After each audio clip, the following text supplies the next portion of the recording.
High বন্ধুরা, তোমরা সবাই কেমন আছো? আজকে আমি তোমাদের সাথে শেয়ার করব ছাতু, অষ্টমী ছাতু, একদম সিম্পলভাবে কচু দিয়ে ঝোল। এর জন্য আমি কিছু পরিমাণে অষ্টমী ছাতু নিয়ে নিয়েছিলাম। আর এই অষ্টমী ছাতু যেহেতু মাটিতে হয়, প্রচুর পরিমাণে মাটি লেগে থাকে।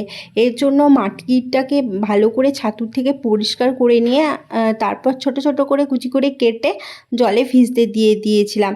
আর অন্যদিকে কিছুটা কচু ডুমো ডুমো করে কেটে রেখেছিলাম। এরপর কড়াইয়ে তেল বসিয়ে তেলটা একটু গরম হতেই যে ছাতুগুলো রেখেছিলাম, ছাতুগুলো কিন্তু ভালো করে ধুতে হবে, কারণ এর মধ্যে প্রচুর বালি কাদা থাকে। তাই একটু গরম জল দিয়েও ভালো করে ধুয়ে নিলাম। তারপর কড়াইয়ের মধ্যে ওই তেলের মধ্যে ছাতুটা দিয়ে দিলাম, একটু নুন আর একটু হলুদ দিয়ে ভালো করে ভেজে নিতে হবে। আর এই ছাতুর মধ্যে প্রচুর জল বেরোয়, এই জলটা যতক্ষণ না মরছে ততক্ষণ ভালো করে ভাজতে হবে।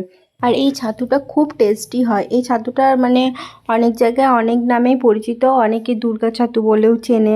আমাদের এখানে আমরা বেশিরভাগ সবাই অষ্টমী ছাতু বলেই চিনি। এরপর ছাতুটা যখন একটু ভাজা ভাজা হয়ে এসলো, তখন ছাতুটাকে তুলে রেখে দিলাম। তারপর কড়াইয়ের মধ্যে আবার তেল দিয়ে একটু পেঁয়াজ দিয়ে পেঁয়াজটাকে ভালো করে ভেজে নেওয়ার পর যে কচুটা ডুমো ডুমো করে কেটে রেখেছিলাম সেই কচুগুলো দিয়ে দিলাম। কচুটাকে একটু ভেজে নেওয়ার পর তার মধ্যে একটু নুন, একটু হলুদ ভালো করে ফ্রাই করে নিতে হবে। আর আমি এখানে কচু দিয়ে করেছি, সেখানে তোমরা আলু দিয়েও করতে পারো, আলু দিয়েও টেস্টি হয়। তো কচু দিয়ে একবার ট্রাই করো, আশা করি তোমাদেরও খুব ভালো লাগবে। তারপর এর মধ্যে আরও একটু নুন দিয়ে দিলাম, যাতে কচুটা একটু সেদ্ধ হয়ে যায়। আর এদিকে আমি একটা পেস্ট বানিয়ে রেখেছিলাম, আদা, রসুন, পেঁয়াজ, লঙ্কা, ধনে, জিরে, সমস্ত কিছু দিয়ে সেই পেস্টটা দিয়ে দিলাম। তারপর এটাকে কষাতে শুরু করলাম। এটা ভালো করে কষাতে হবে যতক্ষণ না এর মধ্যে তেল ছাড়ছে। যত ভালো করে কষানো হবে তত টেস্টি হবে। তারপর যখন এখানে তেল ছাড়বে, তারপর একটু জল দিয়ে আরও একটু ভালো করে কষিয়ে নেওয়ার পর যে ছাতুটা ভেজে তুলে রেখেছিলাম সেই ছাতুটা দিয়ে দিতে হবে।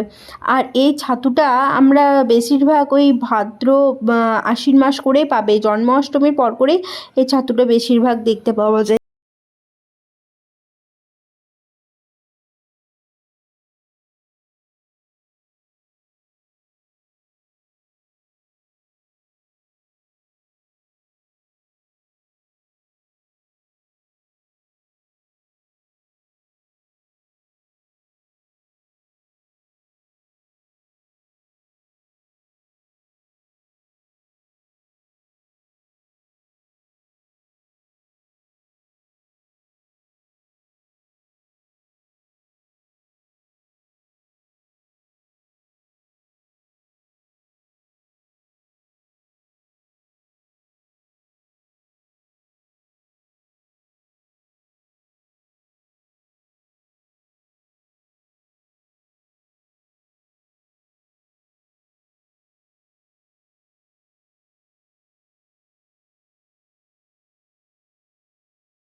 সেই পেস্টটাই দিয়ে তারপরে নামিয়ে দেব।